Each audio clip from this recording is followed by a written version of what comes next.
ताजमहल। ये नाम सुनते ही प्यार की एक खूबसूरत तस्वीर जहन में आती है ना? लेकिन क्या पता था कि इस दूधिया संगमरमर की चमक के पीछे एक ऐसा राज भी छिपा है जिस पर दशकों से ताला लगा हुआ है। तो आखिर वो राज है क्या? ऐसा क्या है ताजमहल के अंदर जिसे दुनिया की नजरों से छुपा कर रखा गया है? ये राज जुड़ा है 22 बंद कमरों से। हाँ, सही सुना, पूरे 22 कमरे। और ये कमरे कहीं और नहीं बल्कि ताजमहल के मुख्य मकबरे के ठीक नीचे हैं और सालों से, दशकों से इन पर ताला लगा है। तो चलिए आज इसी बंद रहस्य की परतों को एक एक करके खोलते हैं, देखते हैं कि आखिर इन दरवाजों के पीछे क्या हो सकता है। तो ये कमरे हैं कहाँ? ये मुख्य मकबरे के ठीक नीचे चबूतरे में एक सीधी लाइन में बने हुए हैं और इन पर मजबूत लोहे के दरवाजे लगे हैं जिन पर ताले जड़े हैं। मतलब आम इंसान के लिए नो एंट्री। अब सवाल ये उठता है कि इन्हें बंद क्यों रखा गया है? भाई कोई तो वजह होगी। तो सबसे पहले सरकार का पक्ष सुनते हैं, यानी ऑफिशियल स्टोरी क्या है, और फिर देखेंगे कि इस कहानी में झोल कहाँ है।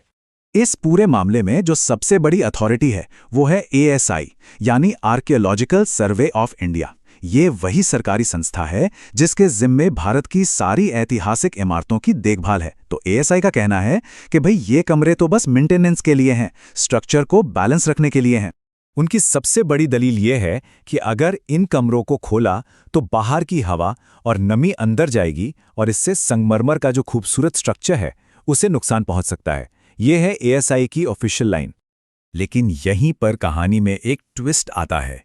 कई हिस्टोरियंस और रिसर्चर्स इस बात को नहीं मानते। उनका सीधा सा सवाल है, भाई ये इमारत 300-400 साल से हर तरह का मौसम झेल रही है, तो अब अचानक इन कमरों को खोलने से ऐसा क्या बिगड़ जाएगा? और बस यही सवाल इस पूरे रहस्य को और भी ज्यादा उलझा देता है। अच्छा, ये तो हुई सरकारी बात। अब आते हैं उस दावे पर जो सबसे ज्यादा कंट्रोवर्शियल है और जिसमें सच कहूं तो इस पूरी बहस में आग लगा दी। वो दावा यह है कि ताजमहल, जिसे हम और आप एक मकबरा जानते हैं, वो असल में एक मकबरा है ही नहीं।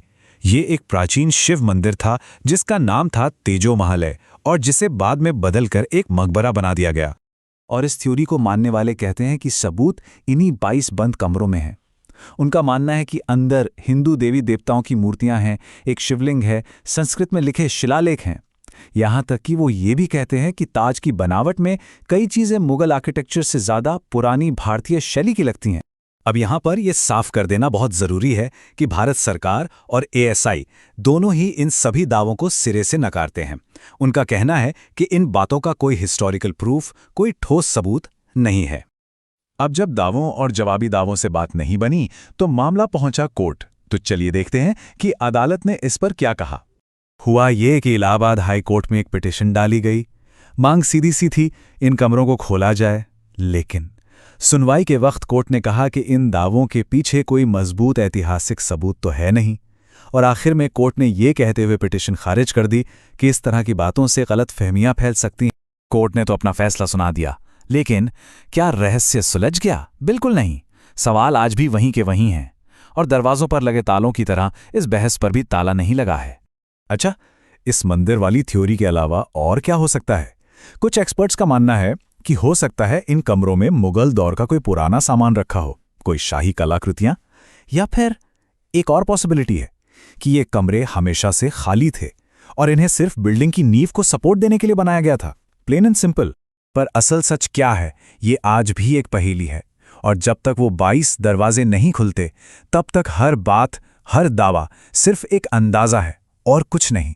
तो आखिर में हम कह सकते हैं कि ताजमहल सिर्फ मोहब्बत की निशानी नहीं है, ये इतिहास की एक ऐसी किताब है जिसके कुछ पन्ने आज भी बंद हैं। एक तरफ प्यार का वो सिंबल जो पूरी दुनिया देखती है और दूसरी तरफ एक सवाल जिसका जवाब उन बंद दरवाजों के पीछे है। और ये बात हमें सोचने पे मजबूर कर देती है ना कि हमारे इतिहास के और ना जाने कितने ऐसे पन्ने हैं जो आज भी बंद हैं, कितने राज हैं जिनके खुलने का हम सब बस इंतजार ही कर रहे हैं।